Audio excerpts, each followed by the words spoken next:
우리 지역의 부동산 관련 정보를 점검해보는 부동산 포커스 시간입니다. 1인 가구가 천안에만 9만 가구 정도가 생활하고 있는데요. 오늘은 1인 가구에 대한 정보를 알아봤습니다. 해마다 늘고 있는 1인 가구 수. 2019년도 기준으로 충청남도에 약 28만, 천안시에 약 9만의 1인 가구가 거주하고 있는데요.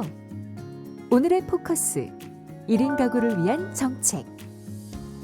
1인 가구란 한 가구에 1인이 거주하는 현대의 주거 방식으로 최근 1인 가구 수가 급속도로 증가함에 따라 1인 가구 직장인들의 경우 거주지를 선택할 때 첫 번째로 소형 오피스텔, 쉐어하우스 등 개인의 공간이 보장된 주거 공간. 두 번째로 생활 인프라 및 접근성이 용이한 위치. 세 번째로 보증금, 월세 등 합리적인 가격을 고려한 부동산 형태를 선호하고 있습니다. 이러한 조건을 갖추고 있는 천안시 두정동. 그곳에는 1인 가구를 겨냥한 셀프 세탁실, 무인 커피숍 등 생활의 편의를 누릴 수 있는 솔로 이코노미가 구축돼 있어 각기 다른 지역에서 모인 대학생과 사회초년생 등 예비 1인 가구 거주자들의 꾸준한 선택을 받고 있습니다.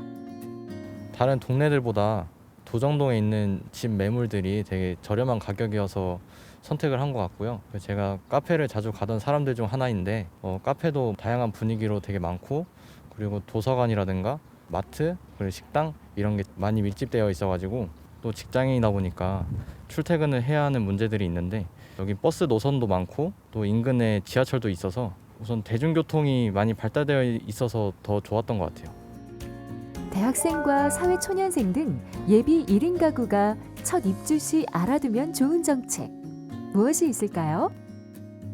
처음에 임차인들이 몇 가지 알고 있으면 유용한 정보를 먼저 말씀을 드리겠습니다. 올 6월 1일부터 새롭게 시행되고 있는 주택임대차 신고제에 대해서 간단히 설명을 드릴게요. 그동안에는 부동산은 매매가 이루어졌을 때, 부동산 거래가 이루어졌을 때만 실거래 신고를 하게끔 돼 있었습니다.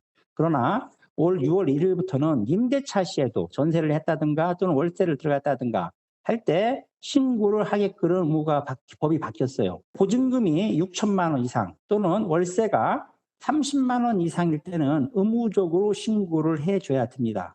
임대인이 할 수도 있고 임차인이 할 수도 있고 다 할 수 있습니다. 다 이것도 또 공인중개사 또는 법무사를 통해서 위임도 해서 신고도 할 수가 있습니다. 자, 그리고 신고 기간은 언제까지냐? 계약 체결일로부터 30일 이내에 지자체에다 신고를 하게끔 돼 있고, 각 도, 충청남도, 천안시, 아산시 이렇게 시 지역에서만 해당이 되고, 군 지역, 서천군, 부여군, 군 지역에서는 신고 의무가 없다라는 거 알고 계시면 좋을 것 같습니다. 그리고 반전세라는 경우도 있죠. 반전세인 경우라면 보증금이 6천만 원을 넘는다든가 월세가 30만 원이 넘게 되면 이건 역시 신고 대상이라는 것도 알고 계시면 좋을 것 같습니다. 그리고 원칙상으로 보면 주민센터에 가서 신고를 할 수가 있지만 온라인으로도 임대차 계약서 등을 스캔을 받든다든가 해가지고 제출을 하는 방식으로 해서 접수도 할 수 있다는 거 아시면 좀 편할 것 같습니다. 앞으로 1년 동안은 신고를 안 한다 하더라도 그 과태료를 계도 기간이다 보니까 내지 않지만 내년 1년 기간을 지나고 나면 과태료 100만 원까지 있다는 거 알고 계시면 좋을 것 같다는 생각이 듭니다. 주택 임대차 신고제는 그 임차인의 권익을 보유하기 위해서 만들어진 제도니까 적극적으로 활용했으면 하는 바람이고, 주택 임대차 신고를 하게 되면 확정일자를 부여받은 것으로 간주가 됩니다. 그러므로 적극적으로 활용하는 것도 좋은 방법이라 할 수 있을 것 같습니다. 새로운 도전을 꿈꾸며 사회로 첫 발을 내딛는 여러분의 현명한 첫 입주를 응원합니다.